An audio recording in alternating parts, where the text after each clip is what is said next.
Hello friends, स्वागत है आप सभी का हमारे इस प्यारे यूट्यूब चैनल सुपर एम के स्टडी पॉइंट में। फ्रेंड्स, हम आज आप सभी के लिए एक बहुत ही इम्पॉर्टेंट टॉपिक लेके आ चुके हैं, डीएनए का। फ्रेंड्स, हमारे तो बोर्ड एग्ज़ाम 24 फरवरी से हैं। उसके पहले हमारा वाइवा होना है, जिससे कि हमको मिलेंगे 30 नंबर। कितने मिलेंगे? 30 नंबर, जो कि बहुत ही इम्पॉर्टेंट है। तो आजकल बच्चों को समझ में नहीं आ रहा है कि वो क्या बनाए प्रैक्टिकल में, यानी कि वो चार्ट पेपर में क्या बनाए कि जिससे कि उनको 30 नंबर उनके मिल जाएं। और बनाना भी है और सरल भी चाहिए, क्योंकि भाई ज़्यादा टफ तो हम बना नहीं सकते। ज़्यादा कोई टफ चीज़ बना दे, हम उसके विषय में जानकारी हमको ना हो, अगर एग्जामिनर हमसे पूछ ले और हम ना बता पाएँ तो हमारे नंबर कट जाएंगे। इस वजह से हमको कोई सरल सा टॉपिक चाहिए जिससे हमको पूरी उसकी जानकारी हो जाए। तो उसी के लिए आज हम आप सभी के लिए ये वीडियो बना रहे हैं, जो कि टॉपिक है हमारा आज का डीएनए का। किसका? डीएनए का।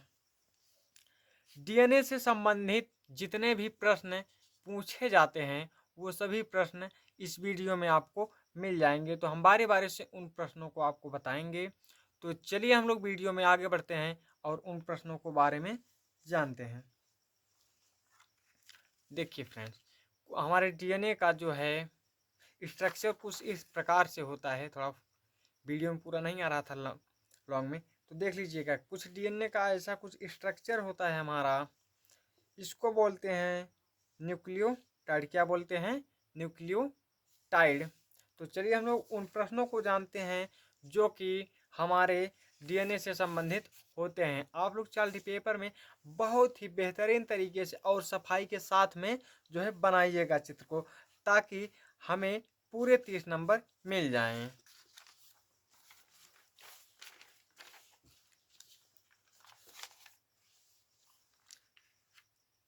देखिए, सबसे पहला है हमारा प्रश्न, डीएनए क्या है? डीएनए क्या है? भाई, हमने डीएनए तो बना दिया है, उसके बारे में जानना चाहिए कि डीएनए है क्या। तो ये क्या है? यह एक प्रमुख अनुवांशिक पदार्थ है। क्या है ये? एक अनुवांशिक पदार्थ है।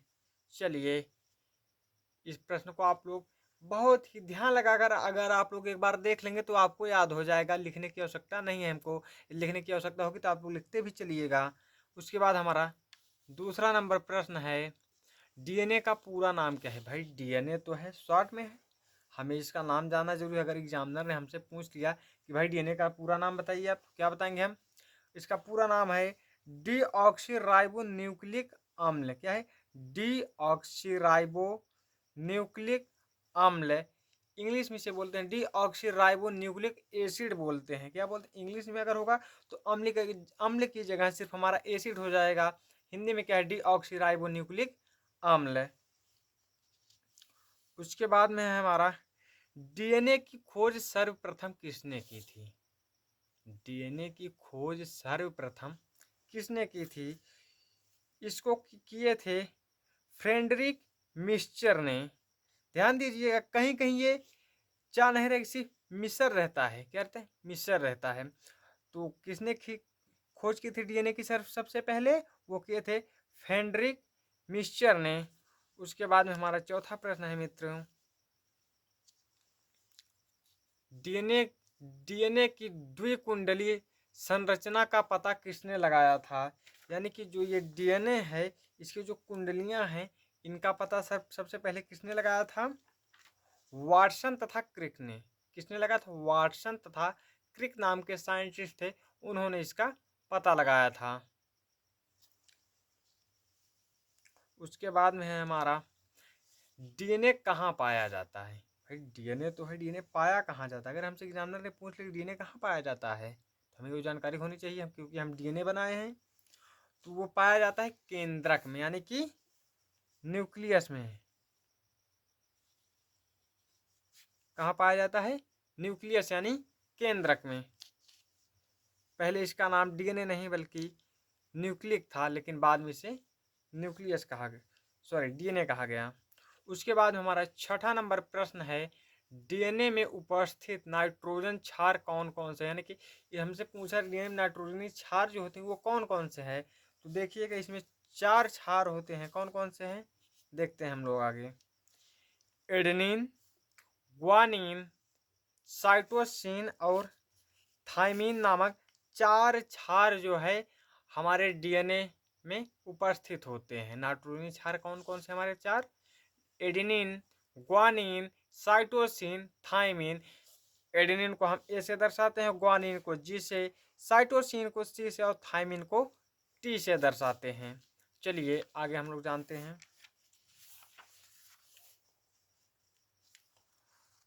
उसके बाद हमारा प्रश्न है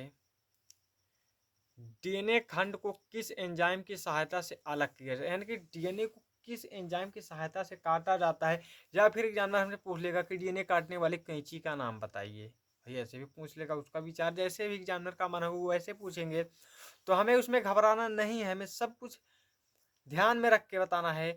डीएनए खंड को किस एंजाइम की सहायता से अलग किया जाता है, या फिर डीएनए को किस एंजाइम से काटा जाता है, या डीएनए को किस डीएनए काटने वाली कैंची का क्या नाम है, हमसे ये सब पूछा गया। तो हमें बहुत ही साधारण में इसका जवाब देना है, जो कि इसका आंसर है हम लोग देखते हैं प्रतिबंधन एंडोन्यूक्लिएज एंजाइम। क्या है, प्रतिबंधन एंडोन्यूक्लिएज एंजाइम के द्वारा डीएनए खंड को अलग किया जाता है, यानी डीएनए को काटा जाता है। उसके बाद है डीएनए का मुख्य कार्य क्या है। देखिए ये सबसे इंपॉर्टेंट है, ये सबसे इंपॉर्टेंट है, क्योंकि एग्जामिनर जो ये तो आपसे जरूर ही पूछेगा।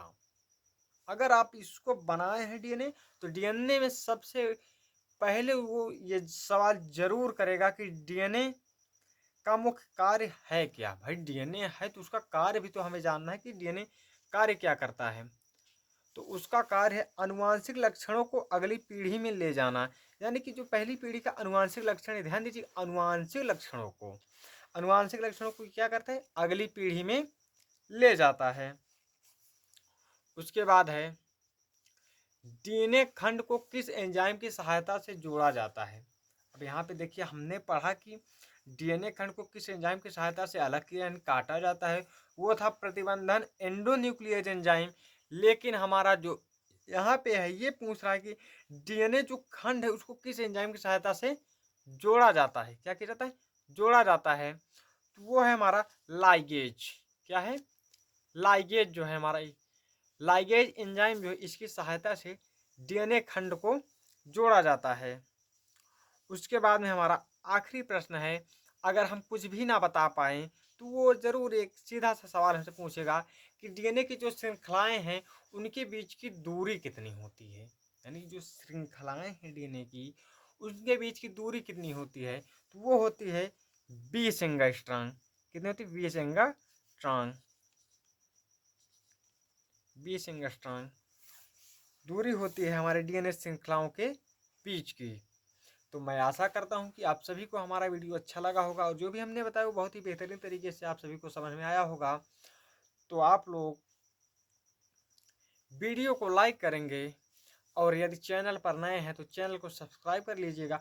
और जो भी आपके सगे संबंधी, सहपाठी, मित्र, फ्रेंड्स जितने भी हैं उन सभी के पास ये वीडियो आप लोग शेयर कर दें, जो कि उनको जो है बोर्ड एग्जाम में जो वाइवा है, वाइवा में उनको 30 नंबर मिल जाए उनके। तो चलिए हम लोग मिलेंगे फिर से किसी एक नए वीडियो के साथ। आप सभी को जिस टॉपिक पर अगला वीडियो चाहिए, केमिस्ट्री में यदि आपको नहीं समझ में आ रहा है कि केमिस्ट्री में किस पर कौन सा चित्र हम चार्ट पेपर में बनाए जिससे हमें 30 नंबर मिल जाए, या फिजिक्स में, या फिर डीएनए को छोड़कर और कोई भी चित्र आप लोग अगर चार्ट पेपर में बनाना चाहते हैं तो आप लोग वीडियो में कमेंट करिएगा। तो हम अगला वीडियो आप सभी को उसी टॉपिक पर फिर से लेके आएंगे। आज के लिए बस इतना ही, मिलते हैं हम लोग फिर से अगले वीडियो में। धन्यवाद।